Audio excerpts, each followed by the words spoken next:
Welcome back. It's our time to be free, family. Here we are, another episode because of silencing that inner critic, telling that inner critic to shut up. So, in this today's episode, this is going to be episode 3. If you haven't watched the other 2 episodes, go back and watch them because I'm going to do a series of videos on silencing that inner critic, shutting up that inner critic, because what happens is that inner critic is just, it causes self-sabotage and the mean things that we say to ourselves. So we want to silence that inner critic because we want to have that positive outlook on life and not, be worried about the negative things that we keep telling ourselves, that being critical of ourselves. All right, so in today's episode, we're going to be talking about self-doubt.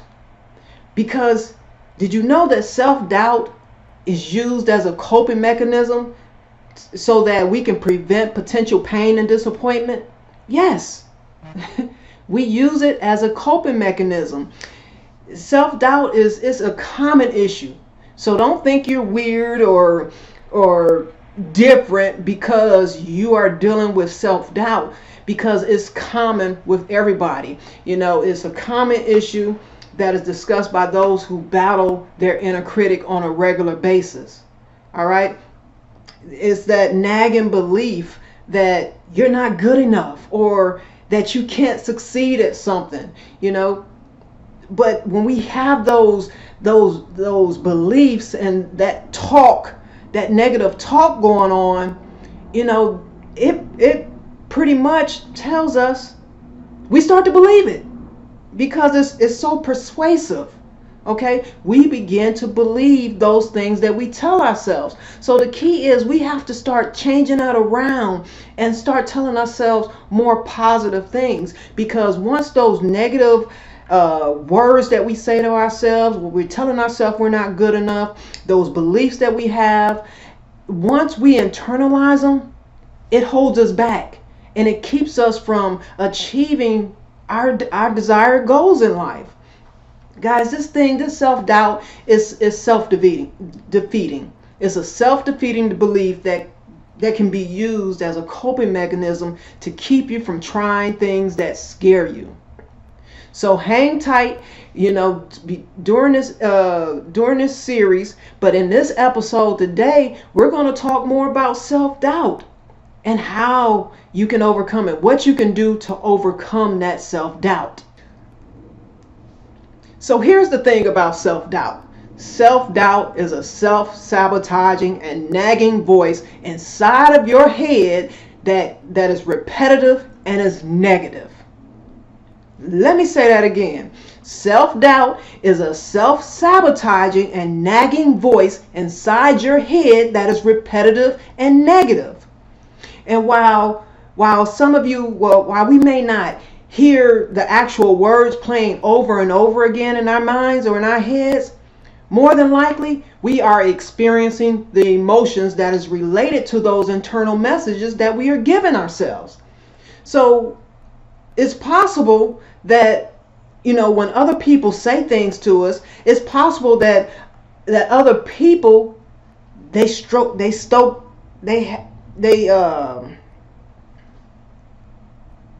so it's possible that when others say something to you, it strikes a nerve with you and it just strokes on your self-doubt. Like, I told you, your voice in that head saying, I told you, they right. You're not good enough because of something somebody else said. It just triggers that self-doubt in you. Now, this could be a parent, this could be a spouse, this could be a teacher, or any other close personal person that you associate with.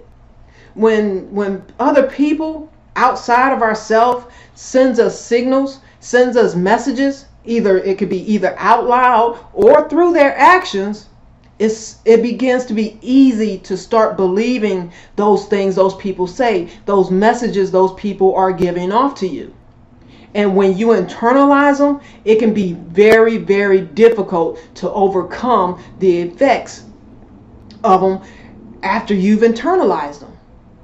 So you want to be very aware of what other people are saying to you, what you are accepting from other people, either through their words or through their actions. You want to become aware of how you perceive certain situations from people. Because here's what happens when you allow that self-doubt to start taking over. It feeds your inner critic. When you allow others to say something to you and you start to internalize it, it feeds that inner critic. Guys, listen to me. Your inner critic does not want you to succeed. Excuse me. Your inner critic does not want you to succeed. It doesn't even want you to even try. Can you believe that? Your inner critic don't want you to try. It wants you to stay in your confined box where it's perceived to be safe. But that's not true at all. Self-doubt is one of the most effective ways to convince you to not even try to achieve any of your goals that you set in place. It erodes your self-confidence. It kills it. It convinces you to give up before you even begin. We don't want that to happen. Because if it does, it keeps you from tuning into a more healthier and more positive messages that you want to give to yourself. When you give in and you give up to self-doubt, you'll start to notice that you'll start to have habits that are damaging to yourself, like procrastination, or remaining in your comfort zone, that little comfort box with where you're just covered up and you're safe there because no one can hurt you, no one can touch you, at least you think. But we have to step out of our comfort zone, and self-doubt does nothing but keeps you there. It can easily fuel your anxiety. It can, make your life more stressful, make you feel more stressful. And neither of these things are healthy for you. Guys, self-doubt, it literally sets you up to fail. We're all winners. Don't allow self-doubt to set you up for failure.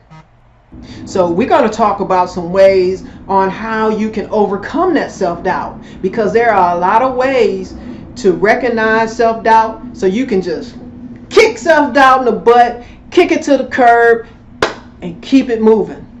But the first thing that you have to do is just you have to notice when you find yourself making excuses for why you can't do something, or you don't want to pursue some kind of opportunity that is set before you. So ask yourself if there isn't a legitimate reason that's holding you back, or if it may be self-doubt trying to sabotage you.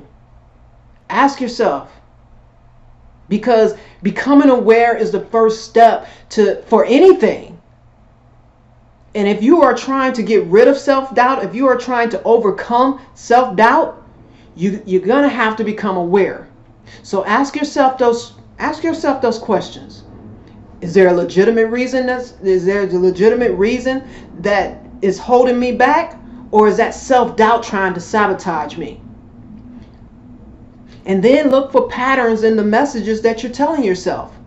If you see a reoccurring thing, such as a belief that you have that you're not good enough, chances are you simply need to push self-doubt aside and take on a challenge that actually faces you.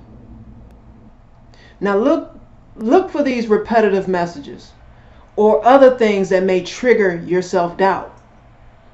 When you can see these obstacles, you can overcome them.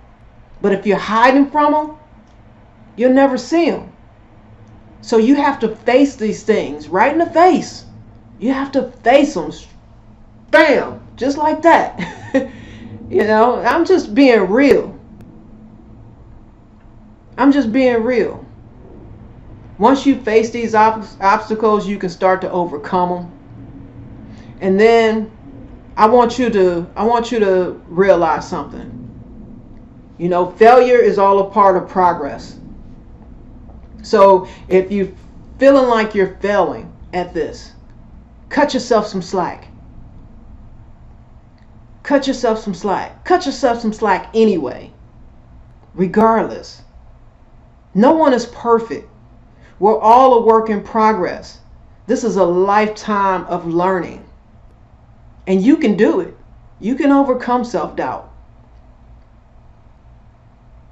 You know, you can really overcome self-doubt. And for the perfectionists out there, this is especially important. Because the attempts that you make in this progress, in this process, you don't have to be perfect. What matters is that you're trying and that you're taking the steps towards reaching the ultimate goal. So be easy on yourself. Be your own cheerleader. Don't wait for somebody to cheer you on. Be your own cheerleader. I mean, if you need to, recruit some friends, you know, or family members to help support you if you have that kind of support system. If you don't, it all starts with you. Be your own cheerleader. Pat yourself on the back. Tell yourself you've done a great job. Do what you need to do, but be your own cheerleader. Depend on you. Because your life depends on you, not anybody else. And more times than not, others believe in us more than we actually believe in ourselves. So with that being said, I hope you got some value from this. Like I said, these are some ways that you can overcome self-doubt. And, you know, so you can start living free. My motto has always been, not always, but I decided that my motto was going to be, it's our time to be free. And I want you to be free. That's coming from my heart to yours. All right, so I hope you enjoyed this episode here. This is episode 3 in the Shut Up Your Inner Critic series. If you enjoyed this content, please shoot it a like, subscribe, so that you won't miss the other videos that I'm going to be posting about the inner critic. I love you guys. I just want to see you living your best life. All right. Until the next time, it's our time to be free.